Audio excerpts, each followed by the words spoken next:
Mga kapuso, abot po sa piso ang posibleng dagdag presyo sa tinapay dahil sa pagtaas ng presyo ng imported na harina mula Turkey. At pag nagkataon, pati presyo po ng noodles at biskwit, tataas din. Balita natin ni Julius Segovia. Umalma ang Philippine Association of Flour Millers Incorporated sa banta ng grupo ng mga panadero na magpapatupad sila ng pisong taas presyo sa tinapay. Oras daw na aprubahan ng Department of Agriculture ang petisyon nilang itaas ang kasulukuyang 7% tariff sa Turkish flour. Ayon sa Puff Mill, unti-unti nang namamatay ang kanilang negosyo dahil mas tinatangkilik ng mga panadero ang mas murang imported na harina mula sa Turkey. They sell their products in the Philippines at prices lower than it is selling in their own country.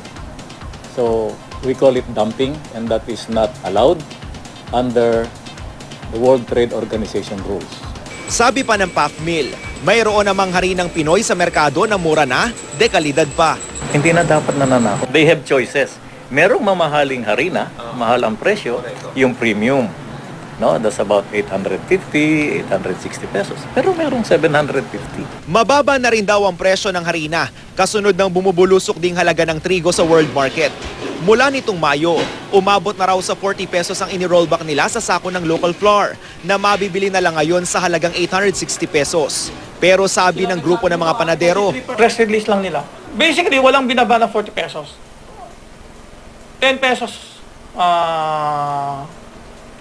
since last year, 10 pesos lang binaba. dahil mas ginagamit nila ang mas abot kayang Turkish flour, siguradong apektado raw hindi lang tinapay pag tumaas ang naturang imported na harina. Let's say, nag-increase yung presyo ng Turkish flour, pati yung biscuits, noodles. Ito yung mga breads. Ito yung mga needed in times of calamity. So, medyo may political and social impact din. Pinag-aaralan pa ng Department of Agriculture ang parehong posisyon ng mga Bakers Association at Flour Millers. Sa Huwebes, tatalakayin din ang isyong ito sa National Price Coordinating Council na pangungunahan naman ng Department of Trade and Industry. Julius Segovia, GMA News.